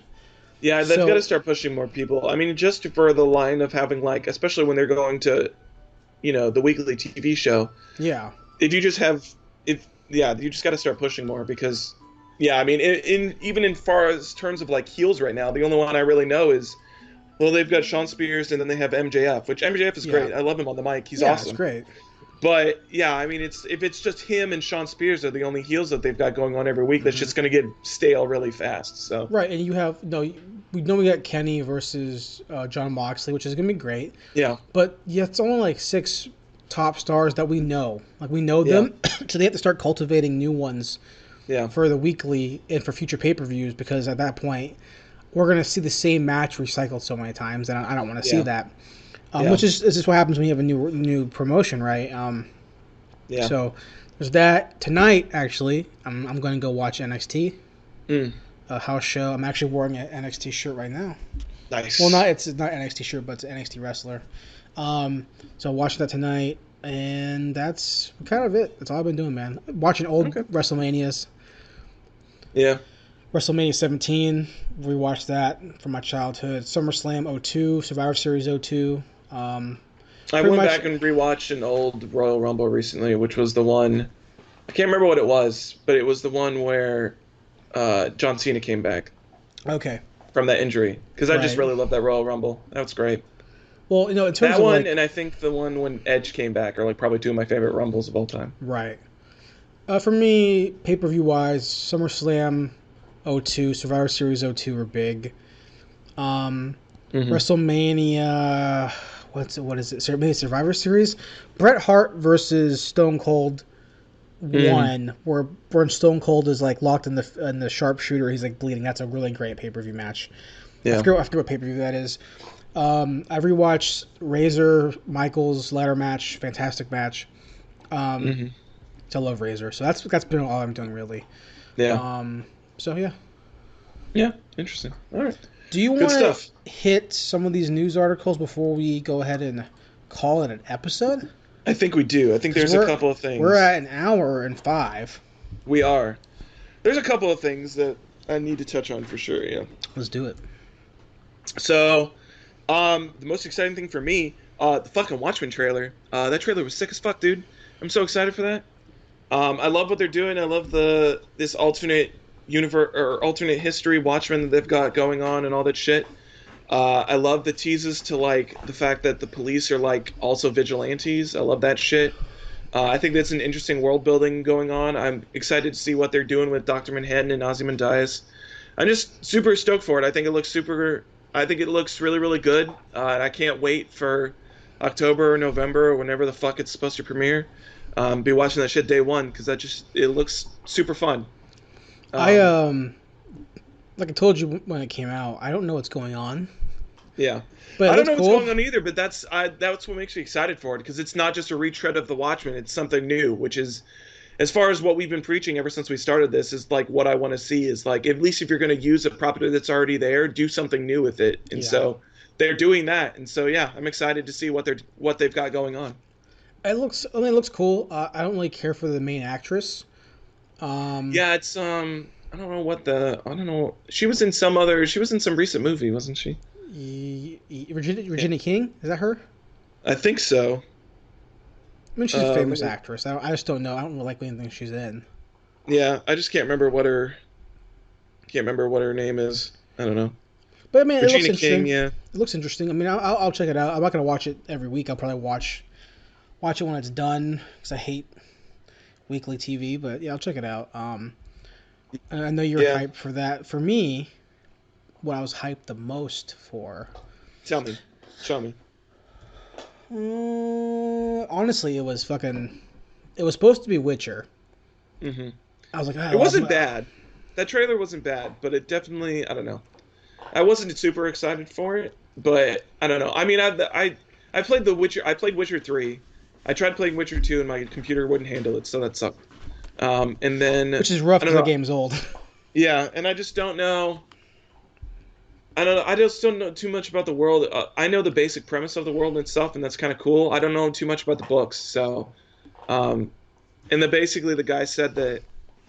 I know that the guy said that he was basically going to be focusing solely on the books, which I think is fine because I mean, if you try to focus on the game, there's so much shit that goes into that game that it'd be hard to like adapt that because people just want. Especially if you said that you're going to be adapting the game, everybody would be like, I want blah, blah, blah. I want this small, insignificant detail. So I think going from the books is the right angle. But I had the same feeling that you had during the Watchmen that watching the Witcher trailer. It was like all the shit with Yennefer and stuff like that. I was like, I don't know what the fuck is going on right now. To me, the trailer was exactly like I was watching it. I was like, okay, yeah, all right, whatever. All right. Yeah. I finished it. I thought to myself, well, this is Netflix. Yeah. That's what it looks like. This is a BBC show. Yeah. This is a Netflix. That's what it looks like. This is Merlin. It looked like a BBC show. This is Merlin. This is shows like that. Yeah. On BBC America or BBC whatever. You know, that's what it reminds me of. I mean, it looks fine. I mean, everyone looks fine. The show looks fine. I mean, whatever. Yeah. It was going to be that. But then I rewatched Top Gun 2 trailer. And I thought to myself, I should be more excited for this than I am. I think. I'm pretty excited for that movie. But then I rewatched the It Part 2 trailer. I can't do that, dude. Can't do it. It looks good. I hate horror stuff. You know this. I don't like it. You know me. I hate clowns. I can't do it. I can't. I saw that one shot. This is Stranger Things, man. It's adult Stranger Things. It's mature Stranger Things for sure. You got to watch it. I can't. if I watch it, I'm not gonna be able to fucking sleep, and that's not a good thing. There's for me. not much clown in it. A little clown is How enough for can me you to like, watch Midsummer but you can't watch the It movie? because there's no clowns in Midsummer. Yeah, but there's nothing scary about it. I don't know, just the way that his. Honestly, it's like I don't know what it is. It's just the way clowns look in general. They're just terrifying to me. I don't know. I'm not gonna. That shot of him in the trailer of him in the funhouse, because I watch a trailer. Look, it's not like I'm never gonna. I watch a trailer. I get it. It looks gorgeous. It looks super fun. If I could stomach the clown shit, I'd probably be able to do it. But that shot of him in the funhouse mirror is fucking terrifying to me. Bro, that was a cool scene, man. Ugh. James McAvoy. I know. And Jessica Chastain. Fucking Bill Hader. Bill Hader. And you're still not going to see it? I'll tell you what. I will attempt to watch part 1 this weekend. I'll let you know if I sit down. It comes out in October. I know that for sure. Hold on. It Chapter 2. September 5th. Yeah. Well, that's New Zealand. Hold on. Let me pull up when the actual wide release is in. I think it comes out in September. Like mid-September, I think. Something like that. September 6th. Okay. You're going to come down to Charleston, and we're going to watch it. Because all our friends are back in Charleston now. It's true. So we're all going to go see it, and you're not going to be afraid because you're going to have 10 dudes around you. But it'd be such a bitch boy, though. I don't want to be a bitch boy in front of all my friends. You watch other horror films. I don't watch a lot of horror films, but yeah. You watched the one from the guy who did from the Raid? Oh, yeah. That wasn't really a horror film. There wasn't really much horror stuff in it. I guarantee it's creepier than It Chapter 2. I mean, it was creepy in the same way that I would put it in the same level of like a Silent Hill level of like creepy. That's way creepier than It Part 1. The only part of It Chapter 1 that's creepy... The only part that's creepy in that movie is like... I know there's the leper shit, but that's not creepy. Yeah. The quick scares aren't scary. Mm. The only creepy part about it in general from the first one, and even in the second trailer, is like his body moving in weird, not realistic ways. That's that shit with the grandma freaked me the fuck out. That's the only creepy thing, is that when the person is moving like how a body should, and it looks really good, like how the fluid is. That's the only creepy thing, but it's like, you just brush it off. Oh, okay. Yeah. Finn Wolfhard's in it, whatever. Mike, fuck Mike. That's how I look at it. Is he better in part 1 of It? Or do you still not like his face? He's still annoying. I mean, he's younger, so he looks less annoying. It's the puberty. It's the puberty that looks annoying. That's why. Puberty, that was one thing we didn't touch on. The puberty, and it's really fucked him up real bad. Yeah, it's rough. No, you should definitely watch the trailer. Watch the first one if you can. I mean, if you can't finish it, don't finish it. I'm not gonna fear shame you. I will attempt to try to watch it. I will probably try to watch it when I get home from work, since it will be daylight now. Yeah, absolutely. Open the blinds. I will let you know if I'm able to get through it. Open the blinds, stand far away from the TV or the monitor. Who cares? I just know the first part of the movie is with Georgie, and the clown's gonna show up in the fucking sewer drain and bite his fucking arm off. Like, I already know what happens in the fucking story. He does do that. He bites his fucking arm off and kills this fucking 5-year-old child. And then you're gonna be so afraid, and the end of the movie's gonna happen, and then they're gonna start fighting him, and you're gonna be like, yeah. And you know they win for 27 years. That's true. And then he comes back. And then he kills the gay. And then he kills the gay person. But how are you going to be afraid of when James McAvoy is there? It's true. James McAvoy can. I'll hold James McAvoy close to my heart. He can make bullets bend in the air. That's true. He can make people see whatever they want to see. So, I'm more interested in like the Doctor Sleep. Yeah, the Doctor Sleep looks interesting to me. And that, well, also, yeah. No, Doctor Sleep looks interesting to me. I like the Shining stuff. Speaking of which, that 4K remaster came out recently, so. Oh, really? I think so. I'm interested. Want to talk about Comic-Con real fast? I feel like that's where we have to go next. Okay. Well, where do you want to take it first? The other trailer that came out was the Mr. Rogers one, but honestly, my one thing on that is if y'all are interested in Mr. Rogers, just go see Won't You Be My Neighbor? That's the better movie. It's going to be the better movie. I don't like the way Tom Hanks sounds. I just don't. I don't. I get what he's trying to go with. He's not trying to do an impression. I'm fine with that. I would just rather watch Won't You Be My Neighbor. It's much more interesting. Just the documentary on Mr. Rogers' life is better to me than a dramatization of his life. I think I don't know if I've ever mentioned this on the podcast before, but I watched Won't You Be Your Neighbor when it showed up in theaters. That was one of those movies where it was like I knew it was going to be in limited release, and I was like constantly checking every month to try to figure out when it was going to show up near me, because Mr. Rogers meant so much to me as a child. And I watched that movie in theaters, and I was fine. And then I went in my car, and I called my mom, and I proceeded to emotionally break down. I don't know why, but it was very... His story is probably one of the most heartwarming and kind stories I've ever heard in my entire life. Mm-hmm. Yeah, I don't know. It's yeah. If anybody's watching this, if you haven't seen Won't You Be My Neighbor, watch it, because it's just a fantastic movie. Will never watch Won't You Be My Neighbor, because in my mind, I want to continue to believe that Mr. Rogers was a Vietnam sniper and he killed more people. That's the Mr. Rogers I still want to live, or not Vietnam, whatever he was, World War, Korean War, whatever the fuck. Yeah, I think that's Korean War. That's the dream. That's the rumor that I want to live with still. Because I know he wasn't that. I know he wasn't a sniper. Yeah, but still. Yeah. There's a possibility he could have been. There's a possibility he could have the highest kill count of any sniper in U.S. Army history. For all I know, Chris Kyle could have had a picture of Mr. Rogers in his Mr. gear. Rogers that he has by his bedside that he looks at before he goes to bed. Well, he's dead. Well, that's true. But he could have done this before. Well, I mean, yeah.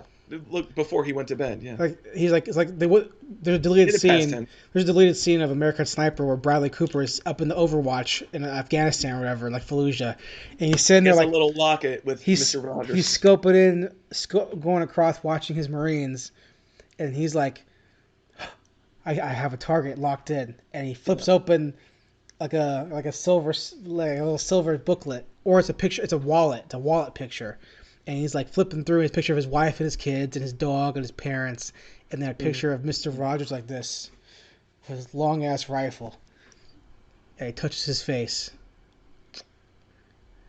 and then he kills everybody. And then he kills everybody. That's the story that I want to live with. But Comic-Con, where did you want to go with this though?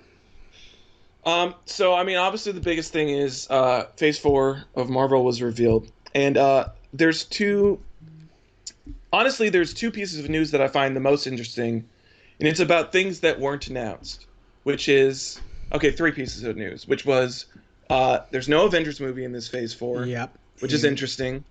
There's no Captain Marvel sequel, thank fucking Lord. And there's no Spider-Man sequel, which was also interesting to me. Those were the three big takeaways for me. I know other people want to talk about Thor. Doctor Strange movie sounds interesting to me. Yeah. Doing stuff with the multiverse sounds cool. So I'm into that. I didn't really watch the first Doctor Strange, but I like what they did with him in Infinity War and Endgame, so maybe I'll go back and watch Doctor Strange and then watch the multiverse stuff. Also that he's teaming up with Scarlet Witch is kind of cool. I get it. Yeah. What else? What was the other big... Let's not pretend like Blade isn't the best announcement. I was about to say that. Well, honestly, the most upsetting thing about that is that it's not Phase 4. Is that TV series is still a long ways away. It's like Phase 5 stuff. It's going to be like the beginning of Phase 5. It's going to be Blade. But our boy, my shining black savior, Mahershala Ali is Blade. And I love that shit. I love that shit 100%. I think he'll be great. I love Mahershala and everything he's in. Whenever I hear that he's in a movie, I'm instantly more excited for it. I loved him in True Detective Season 3. I just love him and everything that he's in. I think he's one of the best actors in the biz right now. So I'm excited to see him take on Blade. Yeah, no. Definitely probably the biggest news was Blade being announced for sure. Yeah, I wonder what they're going to do and how close is... Because there's a reason why Blade is so... I'm so fond of Blade, especially Blade 1. Oh my God. Because Blade 1 came out during a time of like really bad rave music. Yeah. And the opening scene of Blade 1 is that Blood Club classic. scene is great fucking So scene. good. It's I so good. rewatch that scene. I rewatch that movie just to watch that scene. That It's scene is great. like, that scene is a great way to open a movie. Yeah. It's so cool. I immediately tell this is gonna be me like metaphorically jerking off the Blade movie, even though it's a Blade movie. Yeah. But like that movie, that intro scene does what no other Marvel movie does, where it shows you a human being, and the human being is living their best life, going to Yeah. a rave in the middle of a weird shower room. Mm-hmm. And then it starts raining blood. And he's like, "Wow, Yeah. this is kind of weird. That's This is kind of strange. weird. This is kind of But weird, bro." I'm here for Yeah, some pussy, so I don't care. I guess that the MDMA is kicking in, and he sees the teeth start coming out of the vampires. He's like, "Oh shit!" Right? Oh shit. And then there's when you realize that vampires literally don't just not one, not two, not three. They live in this city, and they brought you here to feed on you, and they dance in blood. Yeah. So the underworld of this city, that tells you immediately, this is going to be, this world is not what you know. Yeah. And you learn this with that human being who dies. And then you see gold dust and then freaking skeletons evaporate as Blade comes in. Bah, bah, bah, bah, bah. Yeah. I immediately know Right. who I'm dealing with. Yeah. Well, the best scene is when he fucking he's in that little, like, I don't know, it's like a hot tub or bath or whatever. That's like that little room. He throws his fucking ninja star and he has that smirk on his face after he throws it. It's just the best. Just such a good fucking movie. I just love watching Blade so much. It's so much fun. I completely agree. So the Blade reboot is my top MCU announcement, and this is where my heart of hearts is strained. Okay. Tell me. We've been friends for a long time. Yeah, it's been a bit. It's been a hot minute. It's been a long time. I mean, we've known each other and been aware of each other at the bus stop since you were in 7th grade and me in 8th grade. Yeah. So that's since I moved here, basically, because I moved here at the end of 6th grade. That's pretty much, we've known each other since, hell, I'm 26, you're 25, right? Yeah. So I graduated high school almost 2011, right? 2011. Yeah. So like 8 years ago. So factor in 8 years plus another 5 years. Yeah. So we know each other for a while. And you know me in my movie life that I have an immense love. Right. Fan love, like a fandom love, since I was in 2nd grade. Yeah. For the woman that is Natalie Portman. It's true. Yes. There was a great... Are those videos still on there? Or no, that was Jessica Alba. That's Jessica Alba. But that was Jessica Alba. It's to the point where like even my girlfriend knows that I have like this such a fan crush on Natalie Portman that whenever Natalie Portman shows up in anything, she just looks at me with like a mad look. Mm-hmm. I don't say anything. I just watch. I'm not smiling. I'm just watching. Like at Endgame when she shows up, I'm like, she's like looking at me. I'm like, I'm whatever. Mm-hmm. So them announcing that she's going to be the lead in Thor 4. Yeah. And not only is she going to be the lead, but she's going to be Thor. Yeah. Female Thor. Now my heart says yes. But my brain says no. Yeah. Because I hate that story. It's a strange thing because I mean I'm not as huge of a Natalie Portman fan as you are, but I enjoy her in most of what she's in. But as soon as they announced that, I said the first thing I thought of, why are they gonna adapt the worst run of Thor comics in the past like 30 years?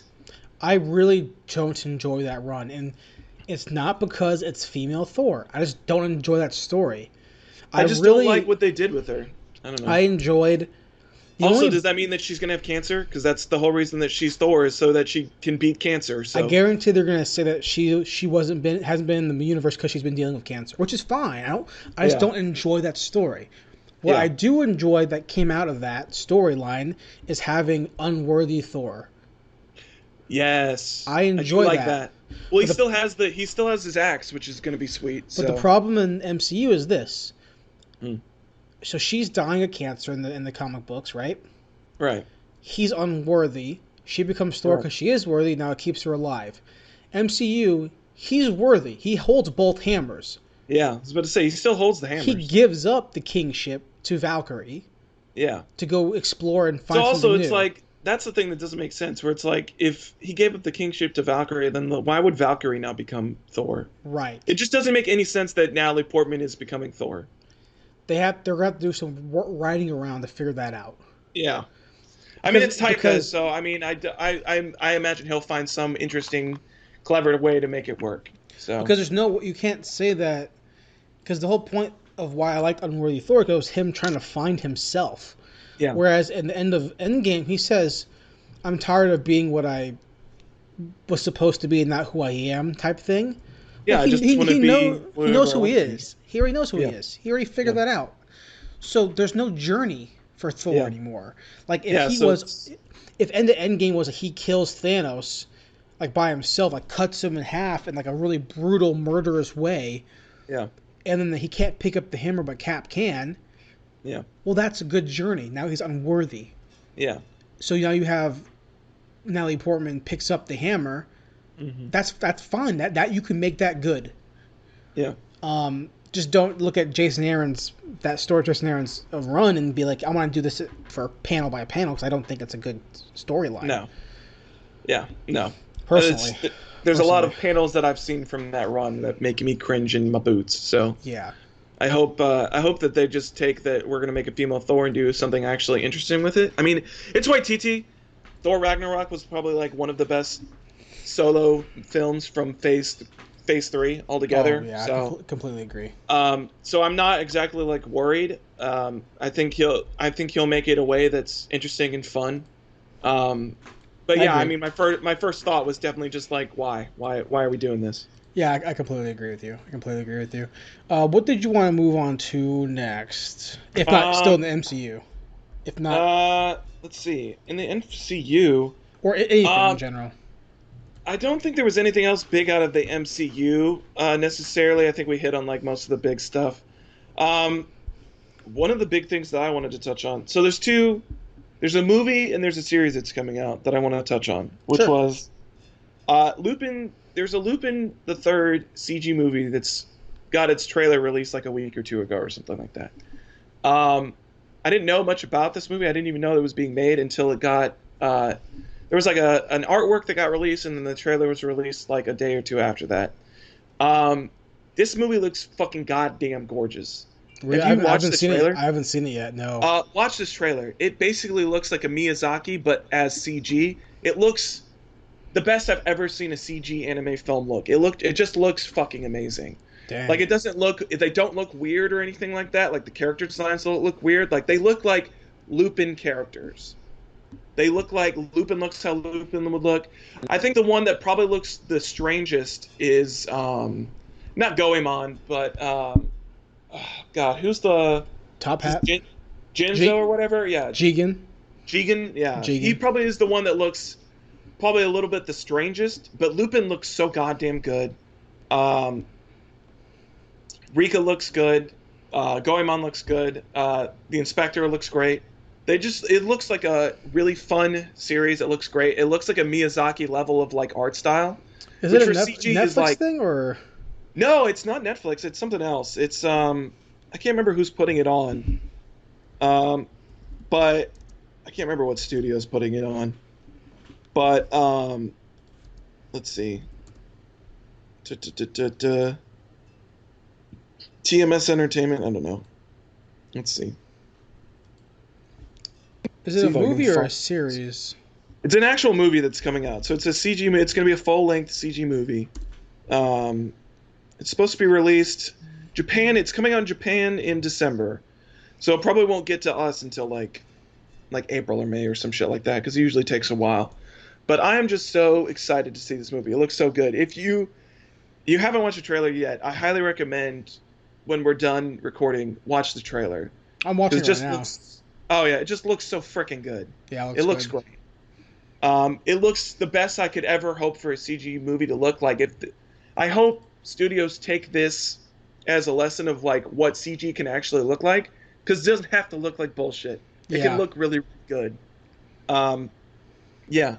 I wasn't excited for this movie at all until I saw, especially like in motion, like it still looks really fucking solid. Yeah, I Um, completely agree. yeah, I couldn't be. I never thought I would say this, but I'm excited to see a CG anime movie. Um, yeah, so that's probably one of the bigger things I wanted to touch on. Yeah, Was good. that? That was good. So there's that, and then the other big thing was Hitchhiker's Guide to the Galaxy is getting a TV series. I'm over this, man. I don't know. I mean, I've read the books a lot when I was in. I think I read them when I was in high school or something like that, and I enjoyed them a lot. I never watched the movie. Actually, that was one of the things I didn't do. I didn't watch the movie, but The movie's fine. The movie's fine. I don't know. I mean, it's just whatever. It has Bilbo in it. Yeah, I was going to say. Yeah, it's got Martin Short. Yeah. Is it Martin Short? Is his name Martin Short? Is it Martin Short, the comedian? His name's Martin something. Martin Freeman. Freeman, that's what it is. Maybe, right? Martin Freeman. No, it is Martin Freeman. So I wanted to mention this. Yeah. Is the thing that I wanted to mention is that okay. Reported that J.J. Abrams is set to direct a new Superman and Green Lantern movie. I can't believe the thing that makes me the most skeptical about this is that he's directing both of them. Look, Superman, yeah, don't care. Green Lantern. Ooh, I love Green Lantern. I want that. I want some Green Lantern. Now, the question is, which Green Lantern? See, that's the problem. Yeah. As a big Green Lantern fan, Green Lantern is what got me really into DC Comics. Jeff Johns' Green Lantern Rebirth was really big for me. I would say he's the character that got me into comics too. It was Green Lantern. And for me now, as someone who happens to work in a industry similar to Green Lantern minus the ring, but still the same job. Which is why I'm really sad that we don't see any more information on Nova. For MCU, that I know they're gonna be tempted to do Hal. They gotta do John, man. They gotta do John? They gotta do John. I actually thought you were gonna say, and I was kind of hoping, I kind of want them to do Kyle Rayner. So here's the thing. Here's the thing about my Green Lantern preferences. Yeah. Can't fucking Let's all stand... admit they're not gonna. We're just gonna say they're not gonna do Guy Gardner for sure. So here's the problem. Fine. Here's the problem. What? I love Guy Gardner. What? I like Kyle Rayner. My order of Green Lanterns are this: John, Hal, Guy, Kyle. And the Baz Middle Eastern guy, I don't know them. I don't know. I was reading a little bit of their run when they were in the Justice League, and they're just super boring characters, both him and the Jessica or whatever the fuck her name is. The other one they're just boring characters. Because I didn't grow up with Kyle. Kyle's super artsy fartsy. To me, he doesn't have he's a comic book writer, right? Yeah, he's like an artist. That's why his constructs are super like artsy. Yeah. Guys are all just brute force. He's like a football player or something like that. Yeah. And then I think Hal's are all like Air Force stuff, planes, and John's are like really I believe like super intense, like constructed. I believe. I could be wrong. I believe it's all like super regimented and like, because I mean he was a military guy, so it's all like super like military heavy and like very like rigidly constructed and all that kind of stuff. In terms of the characters, Kyle would be fine because Kyle is a fun character at the core. Yeah. But I think the problem with Kyle and the problem with Guy is that Guy is too a traditional like shonen lead character. Yeah. I'm gonna dive in, I'm just gonna fight everybody without thinking. Yeah. Which is fine to have when you have established already what the Green Lanterns are, which you haven't done yet. Yeah. And we've seen Hal, but Hal is like I have a lot of will, obviously. I'm a good guy, good-hearted, but also I'm willing to do whatever it is without having to like think about it. Right. I think John's the best because one, John's black. Yeah. Perfect diversity count. Yeah. Two, John is like the military man, just like Hal is, but John's like career military structure. I follow orders. I do what I have to do. I think it would give off a better vibe of what the Green Lantern Corps is Yeah. to a bigger audience. Like this is, hey, plus a lot of guys like our age, we didn't grow up with Hal or Kyle. We grew up with John. Yeah. Animated Justice League, animated series. Yeah. That's what we know. Yeah. And remember when they made the Green Lantern movie, everyone was like, "Well, why is he white?" Yeah. And you're like, no, this is the first one. Well, not the second. Yeah. This is the second one, but this is the first one. Whatever. Yeah. So I think John would be the best option. Yeah, I think John would be best too. And who do you cast? Who do you cast as John Stewart? Mahershala Ali. Oh, no, I was gonna say Michael B. Jordan. Ooh, Michael B. Jordan would be good too. But if you want to go a little older, maybe could go. I could see them also going. Who was I gonna say? I could see them probably either do Chiwetel Ejiofor or whatever the hell his name is, or if they really wanted to do it, get on that Black Panther fame, they do fucking Chadwick Boseman. No, I think you should. He would never do that. Yeah, no, he probably wouldn't. Maybe David Oyelowo. Oh yeah, he could be good too. He could be good. He could be good. But man, I would love like Denzel. Man, I would just love like Denzel would be great. Like if you do Denzel, I don't think he'd ever John, do it though. I just don't think he would ever do it. But if you do Denzel as John, you have to do John like retiring from the Corps, like an old Corps member, and you bring in like Kyle. So Kyle's the main character, but Guy's still like in the sector.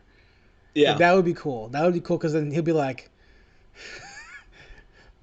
I just imagine like Jon Stewart, Denzel Washington being like, oh, you think like I'm thinking like Training Day, like quotes.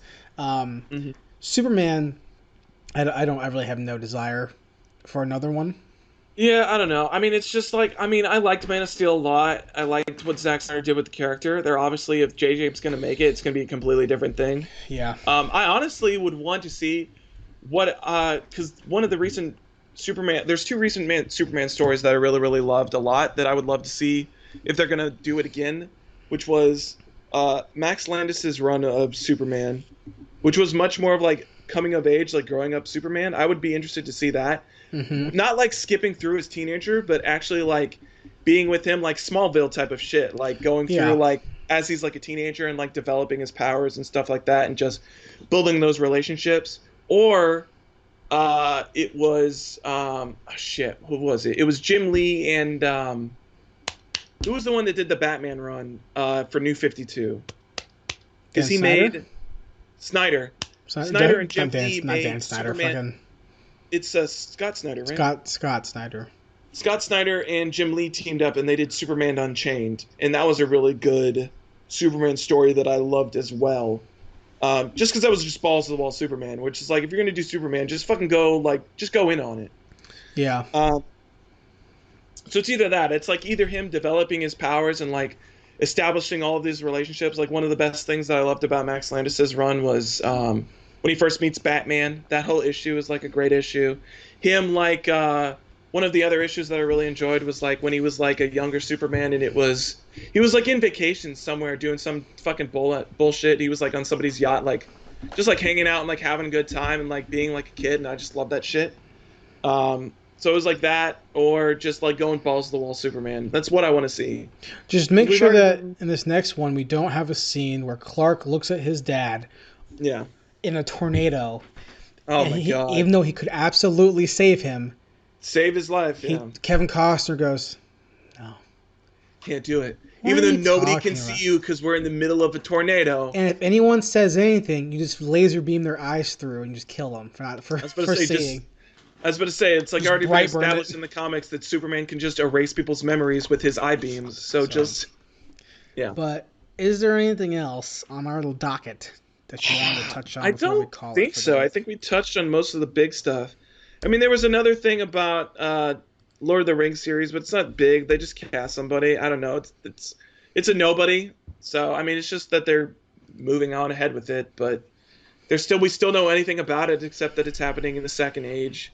Yeah. I'd be more interested once they actually figure out like what the story is going to be, and they have a little bit more of a synopsis on what exactly they're going to be tackling. So yeah, and at this point, we're still so far away from getting anything. Yeah, it's kind of like, I mean, all right, well. Yeah, I mean, if they're only just casting right now, it's gonna be like 2021 or some shit before they actually like probably even like Oh have the yeah, shit like in our hands at absolutely. least 2021. Well, knowing freaking Amazon, they took like 2 years to do freaking Jack Ryan, and that was only 8 Yeah, episodes. yeah. And So it's been almost a year since then. I still haven't seen season 2 yet. yeah, Where's the trailer? Not yet. where's even the announcement? Like Well, they already that they're even like yeah, they confirmed it was already renewed before it even yeah, but I mean, finished. like, where's the announcement that they're like even like shooting or anything like that? Like, I haven't even heard that they're shooting season 2. So Yeah, they're active on their Twitter and they're going, man. are they? Okay. But they're just not. No, nothing come out of it There's yet. nothing going on, man. Sweet ass time. It's ridiculous. But Yeah. guys, thank you for waiting 3 weeks. Yes. This ep will be up soon. Guys, thanks for listening. Hopefully. Thanks for watching. Yes. We're on Stitcher. We're on Spotify. Ooh. I think we're on Google Podcasts now. Google Podcasts. We are not on iTunes yet. Honestly, guys, get something else besides iTunes. iTunes blows, man. Yeah. We'll be back next week. I guarantee I'll Yeah. talk about the G1 again. Yes. Talk about I will try to again. catch up. I will try to catch up on the G1. If you can't watch the G1, just watch the WWE product. Yeah. Watch Raw. Watch SmackDown. Definitely watch NXT. I feel like NXT is probably one of my gravitates more towards anything else. Because okay, hold on. From what I've seen, it was like that first episode when Paul Heyman came on for Raw was great, but the last like 2 or 3 episodes have not been good. So again, I will give you. And, I mean, they're not gonna not listen to this, but I'll give you my information from my network. Okay. So you can watch this. Maybe it's on YouTube. Maybe it's Maybe. the opening match, ladder match, like 6-man ladder match for Okay. NXT Takeover New Orleans, and it is, dude, Solid. the best Ooh. fucking NXT like WWE match I've seen in years. It is amazing.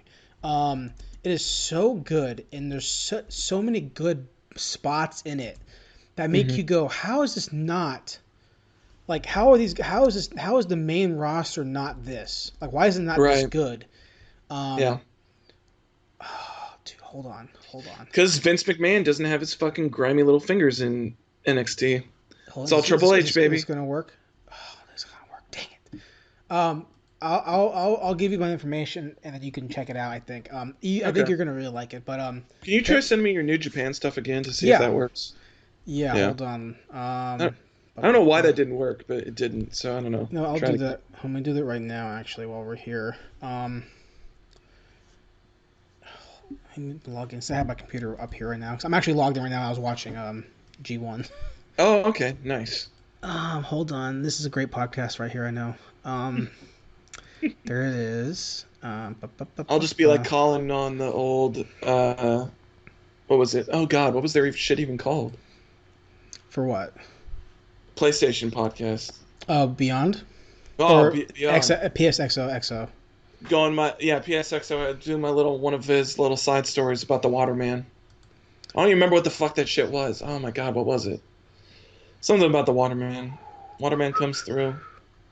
He's doing some cool shit. He's a water guy. He does the water. He spends a lot of his time in the water. I felt like a little bit of Waterman on the boat because that was an interesting time. I tried to wakeboard and had my feet pointed the wrong direction, so I smacked super hard a couple of times. And then I watched a YouTube video and realized I'd fucked up. So that was an interesting experience. So hopefully next time I get on the water, guys, I'll have some sick wakeboard footy for you. I don't got a fisheye lens, so unfortunately that aesthetic is gone. But I'll do my best to get you guys some sick footy. Hopefully I can do like some flips and shit. I don't know. We'll see. Trying to really make this, trying to be the next pro wakeboarder, out there. Hold on. Let me find it. I'm looking through my Google passwords. No, you're good. Where is that? Where are we at? I know this is fantastic radio. Here we go. Okay, I got you. Hold on. Okay. What? What happened? Google Chrome's asked me to log in so I can see the password. That's so stupid. What are you talking about? Log in. They gotta make sure that it's you that's using your computer. Okay, here you go. I got it. I got it. Oh my god, is the new Wolfenstein game out? Fuck, I might have to try that. Young Blood. Alright. Alright, guys. Thanks for sitting in with that. Okay. We'll be back next week. More podcasts, more license to view. Thanks, guys. Check you later. Check you guys. Too sweet. Too sweet.